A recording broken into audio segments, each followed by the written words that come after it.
और हो सकता है यह आपके इलाके में काम ना करे।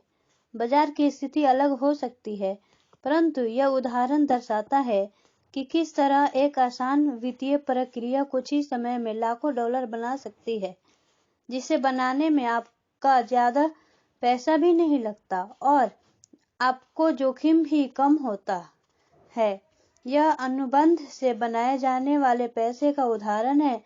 जिसके पास भी हाई स्कूल तक की शिक्षा है वह ऐसा कर सकता है, परंतु ज्यादातर लोग ऐसा नहीं करते। ज्यादातर लोग मेहनत करो और पैसा बचाओ की पुरानी सलाह सुनते हैं। लगभग 30 घंटे की मेहनत के बाद लगभग $1,90,000 संपत्ति वाले कॉलम में आ गए और इसके लिए टैक्स भी नहीं देना पड़ा। इसमें से कौन सी सलाह आपको ज्यादा कठिन लगती है? पहला, कड़ी मेहनत करो, 50% की दर से टैक्स चुकाओ और फिर जो रकम बचती है उसमें से बचत करो। आपकी बचत पर आपको 5% ब्याज मिलता है, जिस पर एक बार फिर टैक्स लगता है। या दूसरा, पैसे की समझ विकसित करने का समय निकालो और अपने दिमाग और संपत्ति वाले कॉलम की ताकत का इस्तेमाल करो। इसमें वह समय भी जोड़ ले जो आपके विकल्प नंबर 1 के प्रयोग द्वारा $1,90,000 बचाने में लगता है, क्योंकि समय आपकी सबसे बड़ी संपत्ति है। अब आप समझ सकते हैं कि मैं क्यों चुपचाप अपना सिर हिलाता हूँ जब मैं लोगों को यह कहते सुनता हूँ, मेरा बच्चा स्कूल में अच्छी पढ़ाई कर रहा है और उसे अच्छी शिक्षा मिल रही है। यह अच्छी हो सकती है, परंतु क्या यह पर्याप्त है? मैं जानता हूँ कि उपयुक्त निवेश तकनीक एक छोटी तकनीक है। इसे यह बताने के लिए लिखा गया है कि किस तरह एक छोटी सी रकम बड़ी रकम में बदल सकती है। एक बार फिर मेरी सफलता यह बताती है कि मजबूत वित्तीय नींव कितनी महत्वपूर्ण होती है, जो महत्वपूर्ण वित्तीय शिक्षा से शुरू होती है। मैंने इसे पहले कहा है और यह इतना महत्वपूर्ण है कि मैं इसे एक बार फिर दोहराना चाहता हूँ। वित्तीय बुद्धि 4 मुख्य तकनीकी दक्षताओं से मिलकर बनती है। पहला, वित्तीय साक्षरता, अंकों को पढ़ने की योग्यता। दूसरा, निवेश की रणनीति, धन द्वारा धन बनाने का विज्ञान। तीसरा, बाजार, मांग और पूर्ति।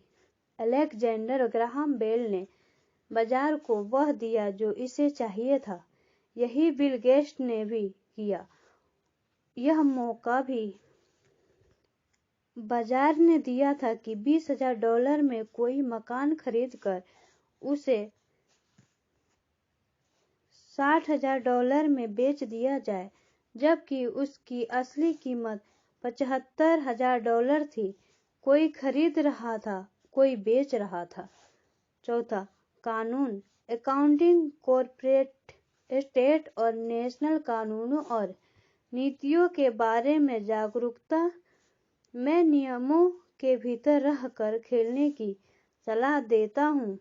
अगर आप पैसे का आविष्कार करना चाहते हैं तो आप में यह मूलभूत आधारशिला होनी चाहिए, या इन दक्षताओं का समन्वय होना चाहिए। चाहे आप ऐसा छोटे घर, बड़े अपार्टमेंट, कंपनियां, स्टॉक, बॉन्ड, म्यूचुअल फंड, बहुमूल्य धातुएं, बेसबॉल कार्ड खरीद कर करे या इसी किस्म का कोई दूसरा काम करे। 1996 तक रियल एस्टेट मार्केट सुर्खियों में था और हर कोई इसमें जा रहा था। स्टॉक मार्केट में भी बूम हो रहा था और हर कोई उसमें जा रहा था। अमेरिका की अर्थव्यवस्था अपने पैरों पर खड़ी हो रही थी। मैंने 1996 में बेचना शुरू कर दिया और मैं अब पेरू, नॉर्वे, मलेशिया और फिलीपींस की यात्रा कर रहा था। निवेश बदल गए थे। जहाँ तक खरीदारी का सवाल था, अब हम रियल एस्टेट बाजार से बाहर थे। अब मैं अपने संपत्ति वाले कॉलम के भीतर आंकड़ों को बढ़ते देखता हूँ और शायद इस साल के आखिर में बेचना शुरू कर दूंगा। यह कांग्रेस द्वारा पारित किए जाने वाले कानूनी परिवर्तनों पर निर्भर करता है। मैं आशा करता हूँ कि 6 छोटे घरों के सौदों को बेच दूंगा और $40,000 के नोट को धन में बदल लूंगा। मुझे अपने अकाउंटेंट को बुलाकर उसे कहना पड़ेगा कि वह इतनी रकम के लिए तैयार हो जाए और इसे टैक्स से बचाने के लिए तरीके खोजे। मैं सिर्फ आपको इतनी सी बात बताना चाहता हूँ